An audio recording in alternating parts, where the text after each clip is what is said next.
Good afternoon, students.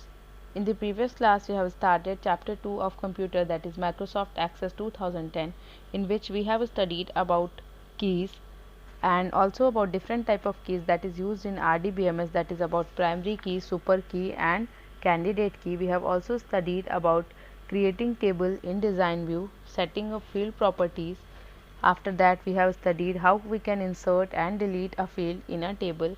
We have also studied about queries and about that MS Access provide us two ways of for creating a query, that is by the help of query wizard or by a query design.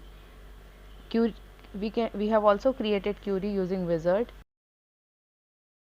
Creating query using query design. The first step is you have to click on query design button in queries under create tab. Okay, on ribbon tab you have to click on query design. Then the second step is it opens up a new query with a show table dialog box to choose existing tables, queries or both from the existing database. Select the tables 2 underscore personal under tables tab and then click on add icon. Okay, the screen which is shown on the desktop, the dialog box, it will be shown and once you click on the query design. Once added, close the show table dialog box. It shows all the fields of the selected table in a window under the new query in upper half, whereas the lower half of the query shows the query design grid used to add fields from the table. Now let us understand the query design grid. Okay, it consists of following things. The first is field, which displays the selected field names from the table. The second is table. The name of corresponding table is given below each field name. The third is sort. It is used to arrange the data in ascending or descending order. Fourth is show. It displays checkbox to show or hide the field in query.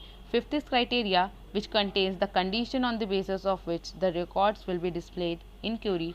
The sixth is or, this property is used to set multiple criteria in a query. Okay, all the six properties is important in understanding the query design grid. Third, the field window in the upper half contain an asterisk sign and all the fields of the table. Double click on it, that is asterisk sign, to add all the fields in the table in the query. Alternatively, you can choose required fields from the query grid in lower half. Fourth is to save the query, close the query window from its left top close button and provide appropriate query name in the dialog box appeared and click OK. The query gets saved and is accessible under query object in the navigation pane. Double click on the query to see the required data from the table based on the query. You have to do it like and the options will be displayed just like it is given here in the diagram form in the slide. Setting up criteria. Query grid allows setting up criteria to show the resultant data. Suppose if we want to see the records of only those students who are above 13 years in age, from our example table is 2 underscore personal. This criteria can be defined under the field of is 2 underscore age. Now let us study the steps which are involved in this. The first step is add the 2 underscore age field in the query grid. Uncheck the checkbox so it won't be displayed as resultant data. Write greater than 13, that is in bracket greater than 13 in the criteria column under the 2 underscore age field. Okay, you have to follow these three steps. Then after that you have to follow the next step.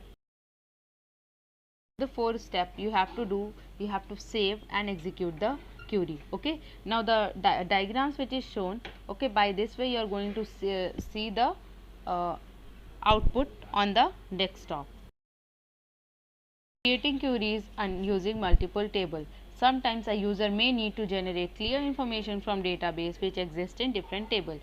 For instance, if the teacher has to see the performance of the students, they need the student name and their marks in different subjects. This information is stored in is2 underscore personal and is2 underscore academics respectively. To generate a query using multiple tables, we need to create a relationship among them.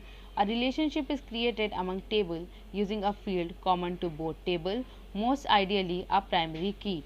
The steps to generate a query using multiple tables are: the first step is click on relationships under database tool tab.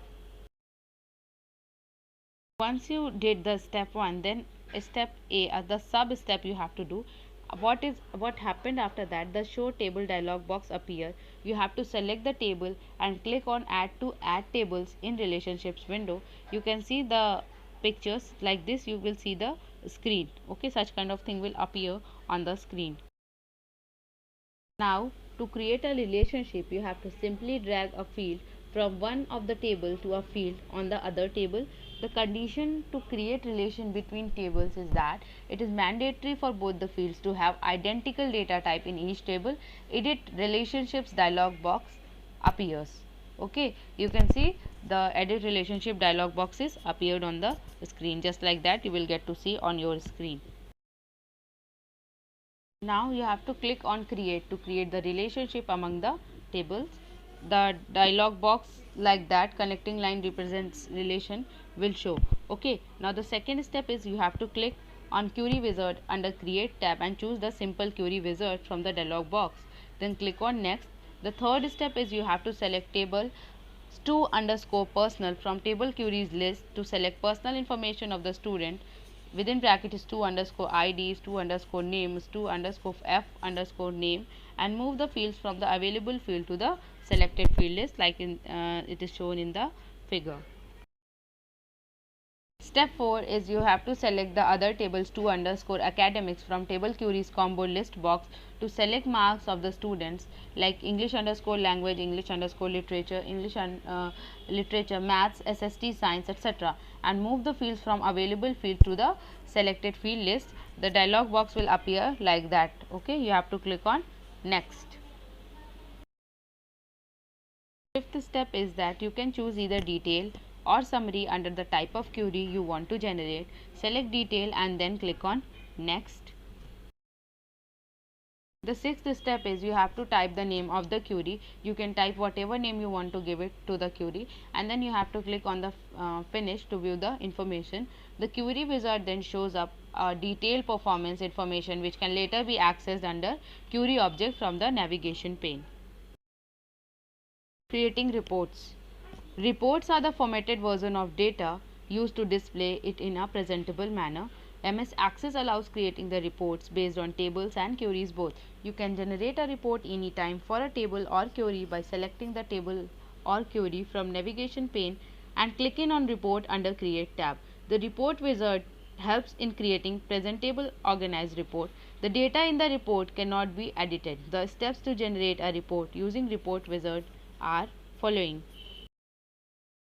One is you have to click on report wizard under create tab in the reports group in the ribbon. The step 2 is you have to choose the query from the drop down list and move the fields from available fields to the selected field items, and then you have to click on next as it is shown in the picture. Third step is you have to use the grouping to group the items under available categories if required. The dialog box is going to be shown like that as it is shown in the figure. You have to click on next. Fourth step is you have to apply sorting of data if needed, and then you have to click on next. Fifth step is you have to choose the format of the report and page orientation. Then you have to click on link. In orientation you can choose either portrait form or landscape form according to your need. Sixth step is you have to type the title for your report. You can choose preview the report and click on finish. By this way you can see the generated report in tabular format sorted alphabetically on stu underscore field name. That's it for today's class. Thank you.